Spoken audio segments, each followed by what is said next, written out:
Hello friends, तो आज हम लोग जो है रियल एनालिसिस का एक इम्पॉर्टेंट टॉपिक डिस्कस करने वाले हैं। टॉपिक का नाम है हम लोग का radius of convergence of power series. हम लोग पावर सीरीज के रेडियस ऑफ कन्वर्जेंस को पढ़ेंगे आज। ये हम लोग का टॉपिक जो है यह हम लोग का है रियल एनालिसिस से। रियल एनालिसिस से यह टॉपिक बहुत ही इम्पोर्टेंट है। बहुत बार एग्ज़ाम में इससे क्वेश्चन आता है, चाहे वो CSI या नेट हो, गेट हो, कहीं से भी हो, यह क्वेश्चन आता है। तो हम लोग इस टॉपिक को आज डिस्कस कर रहे हैं। तो रेडियस ऑफ कन्वर्जेंस होता क्या है, देखिए। The number R is called the radius of convergence of the power series a n x to the power n and the set of all x for which mod of x is less than r. That means the open interval minus r to r is called interval of convergence। मतलब यहाँ पर जो r है ये हम लोग का radius of convergence होता है और रेडियस ऑफ कन्वर्जेंस होता है। हम लोग एक रेडियस ऑफ कन्वर्जेंस r मान लिए हैं, जो कि इस पावर सीरीज़ का रेडियस ऑफ कन्वर्जेंस होता है और इसी को हम लोग इंटरवल फॉर्म में लिखते हैं, तो इसको इंटरवल ऑफ कन्वर्जेंस कहते हैं। अब हम लोग देखेंगे कि यह रेडियस ऑफ कन्वर्जेंस फाइंड कैसे होता है। ये हम लोग का इंटरवल ऑफ कन्वर्जेंस है और यहाँ पर जो आर है ये हम लोग का रेडियस ऑफ कन्वर्जेंस है।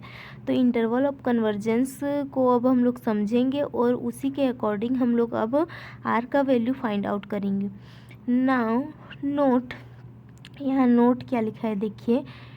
It is known that limit n tendings to infinity infimum of mod of an plus 1 upon an which is less than or equal to limit infimum under root n mod of an less than or equal to limit supremum root n an and less than or equal to limit supremum n tending to infinity an plus 1 upon an। इस formula को हम लोग जानते हैं, यह एक formula है। तो इसी के अकॉर्डिंग हम लोग रेडियस ऑफ कन्वर्जेंस निकालेंगे। तो हम लोग का टॉपिक क्या है, radius of convergence.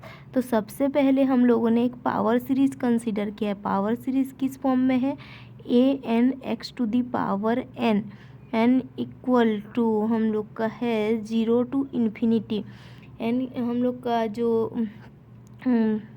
Power series किस फॉर्म में है, पावर सीरीज इस फॉर्म में है। तो इसी पावर सीरीज़ का रेडियस ऑफ कन्वर्जेंस हमने r माना है और उसी r को फाइंड आउट करने के लिए हमने सबसे पहले एक फार्मूला जाना है और यह फार्मूला यथार्थतः सत्य है। तो इस फॉर्मूला के अकॉर्डिंग अब हम लोग r को फाइंड आउट करेंगे। Provided the first and last limit exist. अब इस अकॉर्डिंग अगर हम कहें कि फर्स्ट और लास्ट लिमिट एग्जिस्ट है तो हम लोग का बीच का जो लिमिट है वो भी हम लोग को इक्वल होगा। ये हम लोग सैंडविच रूल से बता सकते हैं। सैंडविच रूल क्या होता है, सैंडविच रूल यह कहता है कि जैसे कि an less than or equal to bn less than or equal to cn, अगर an less than or equal to bn less than or equal to cn होता है हम लोग का, तो अगर हम लोग को फर्स्ट और लास्ट का लिमिट एग्जिस्ट और इक्वल टू रहता है तो जो बीच का लिमिट है वो भी एग्जिस्ट और उसी के इक्वल माना जाता है। ये हम लोग का सैंडविच रूल होता है। तो इसी के अकॉर्डिंग जो हमने फार्मूला रिक्रिएट किया है यहाँ पर, जिसको हम लोग जानते हैं इस फार्मूला में, तो अगर हम लोग यहाँ पर क्या बोल रहे हैं, provided the first and last limit exist, मतलब ये फर्स्ट और ये लास्ट लिमिट हम लोग का एग्जिस्ट है तो बीच का जो लिमिट है वो भी एग्जिस्ट करेगा और इक्वल होगा।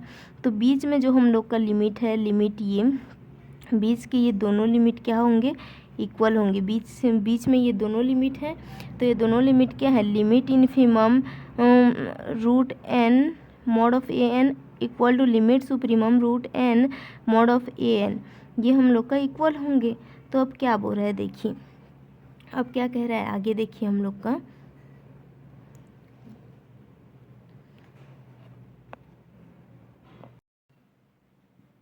अब आगे हमारा क्या कहता है, देखिए।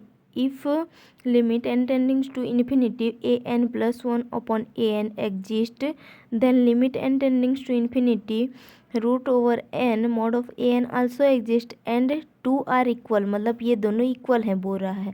अगर ये लिमिट हम लोग का फर्स्ट लिमिट एग्जिस्ट है या फिर लास्ट लिमिट एग्जिस्ट है तो हम लोग का जो है बीच वाला लिमिट भी एग्जिस्ट करेगा और इक्वल होगा बोल रहा है। यहाँ पर जब लिमिट इन्फिमम और सुप्रीमम दोनों इक्वल हो जाते हैं तो वो हम लोग का लिमिट एग्जिस्ट हो जाता है। अगर वही लिमिट का सुप्रीमम भी एग्जिस्ट कर रहा है, इन्फिमम भी एग्जिस्ट कर रहा है, तो वो लिमिट भी हम लोग का एग्जिस्ट रहता है।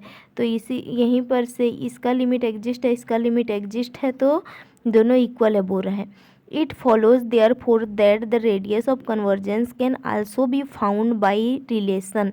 इसी तरह हम लोग रेडियस ऑफ कन्वर्जेंस का एक रिलेशन फाउंड करते हैं, जिसको हम लोग कैसे लिखते हैं, radius of convergence R equal to limit n tendings to infinity mod of A n upon A n plus 1।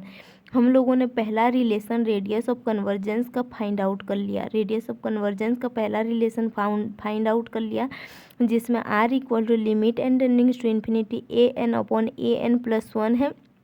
इसे हम लोग ऐसे भी लिख सकते हैं, कई जगह पर ऐसे लिखा होता है 1 upon R equal to limit n tendings to infinity A n plus 1 upon A n same है। यहाँ से हम लोग 1 अपॉन आर को फाइंड आउट कर लेते हैं, फिर उससे हम लोग आर का वैल्यू निकाल लेते हैं। तो कई जगह पर आर इक्वल टू भी होता है, कई जगह पर 1 अपॉन आर इक्वल टू भी रहता है। अब इसी को हम लोग सेकेंड फॉर्म में भी लिख सकते हैं। अगर हम लोग का जो क्वेश्चन है इस फॉर्म से नहीं निकल रहा है, क्वेश्चन का रेडियस ऑफ कन्वर्जेंस इस फॉर्म से नहीं निकल रहा है, तो उसको हम लोग रूट एन के फॉर्म में निकाल सकते हैं। तो ये हम लोग का provided the limit exist but recourse has to made to be R equal to 1 upon limit n tendings to infinity supremum mod of A n का power 1 upon n. That means R equal to 1 upon limit n tendings to infinity supremum of mod of A n का power 1 upon n. अगर हम लोग का question इस format से निकल रहा है तो हम लोग रेडियस ऑफ कन्वर्जेंस इस यहाँ से निकालेंगे। अगर रेडियस ऑफ कन्वर्जेंस यहाँ से निकालेंगे तो ये फार्मूला यूज करेंगे, और रेडियस ऑफ कन्वर्जेंस अगर इस फार्मूला से निकल जा रहा है तो हम लोग ये फार्मूला यूज करेंगे। दोनों ही फार्मूला रेडियस ऑफ कन्वर्जेंस के लिए है। अतः radius of convergence of power series का यह टॉपिक हम लोग का कंप्लीट हुआ, जो कि बहुत ही इम्पोर्टेंट था। तो रेडियस ऑफ आगे के वीडियो में हम लोग रेडियस ऑफ कन्वर्जेंस से रिलेटेड जो भी क्वेश्चन हैं CSIR नेट में उन सबको लेके आएंगे। इसीलिए हम लोगों ने पहले टॉपिक पर डिस्कस किया है। टॉपिक पर पहले डिस्कस करेंगे, फिर उसके बाद उससे रिलेटेड क्वेश्चन लेके आएंगे। तो इसी तरह का हम लोग का टॉपिक वाइज वीडियो देखने के लिए हमारे साथ जुड़े रहिए और हमें फॉलो करते रहिए। So thank you so much.